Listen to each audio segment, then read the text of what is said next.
સિંદૂર હેઠળ ભારતે પાકિસ્તાન અને પીઓકેમાં 9 આતંકી ઠેકાણાઓ પર સચોટ એર સ્ટ્રાઇક કરી. ભારતીય સશસ્ત્ર દળોએ તાજેતરમાં ઓપરેશન સિંદૂર અંતર્ગત પાકિસ્તાન અને પાકિસ્તાન અધિકૃત કાશ્મીરમાં આવેલ 9 આતંકી ઠેકાણાઓ પર સચોટ અને લક્ષિત એર સ્ટ્રાઇક કરી છે.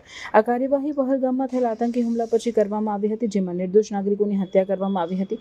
આ અભિયાનનો ઉદ્દેશ આતંકી ઢાંચાઓને નષ્ટ કરવાનો હતો, જેથી સરહદ પરથી થતા આતંકવાદ પર અંકુશ લગાવી શકાય. આ ઓપરેશનમાં ભારતીય સેનાએ સંયમ અને સંતુલનનો પરિચય આપતા માત્ર આતંકી ઠેકાણાઓને જ નિશાન બનાવ્યા હતા. આથી સ્પષ્ટ થાય છે કે ભારતની નીતિ આતંકવાદ સામે કડક રીતે નિપટવાની છે, જ્યારે સામાન્ય નાગરિકોને નુકસાન પહોંચાડવાનું છે.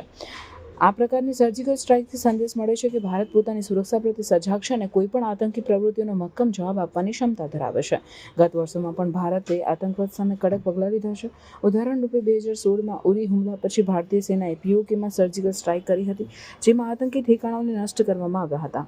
એ જ રીતે 2019માં પુલવામા હુમલા પછી બાલાકોટમાં એર સ્ટ્રાઇક કરવામાં આવી હતી. આ પગલાઓથી સ્પષ્ટ થાય છે કે ભારત આતંકવાદ સામે ઝીરો ટોલરન્સની નીતિ અપનાવે છે. ઓપરેશન સિંદૂર દ્વારા ભારતે સંદેશ આપ્યો છે કે તે આતંકવાદ સામે કોઈ પણ હદ સુધી જઈને કાર્યવાહી કરવા તૈયાર છે. આથી માત્ર આતંકી સંગઠનોને ચેતવણી મળી છે, પરંતુ આંતરરાષ્ટ્રીય સમુદાયને પણ સંકેત મળ્યો છે કે ભારત પોતાની સુરક્ષા માટે જરૂરી પગલાં લેવા માટે સંકોચ કરશે નહીં.